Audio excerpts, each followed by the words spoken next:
ಎಲ್ರಿಗೂ ನಮಸ್ಕಾರ. ಓಂ ನಮಃ ಶಿವಾಯ.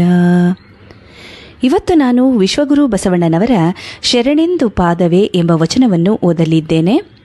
ಶರಣೆಂದು ಪಾದವೇ ಹಿಡಿದಿಹೆನೆಂದರೆ ಚರಣವು ನಿಲುವು ಕಾಣಬಾರದು.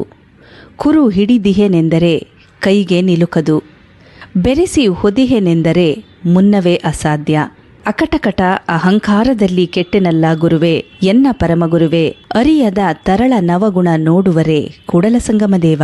ಈ ವಚನದ ಭಾವಾರ್ಥ ಈ ರೀತಿಯಾಗಿ ಇರುವಂಥದ್ದು: ಕಾಲಿಗೆರಗಿ ಅದರ ನಿಲುವು ನೋಡಬಾರದು. ಅಣು ಹಿಡಿಯಬೇಕೆಂದರೆ ಕೈಗೆ ಸಿಕ್ಕಲಾರದು. ಸಮರಸವಾಗಬೇಕೆಂದರೆ ಮೊದಲೇ ಅಸಾಧ್ಯ. ಅಯ್ಯೋ ಶಿವ ಶಿವ, ಸೊಕ್ಕಿನಲ್ಲಿ ಸಿಲುಕಿ ಕೆಟ್ಟು ಹೋದೆ ಗುರುವೆ, ದಯತೋರು ಎಂದು ಬಸವಣ್ಣನವರು ಈ ವಚನದಲ್ಲಿ ತಿಳಿಸಿರುವಂಥದ್ದು. ಶರಣಾರ್ಥಿಗಳು.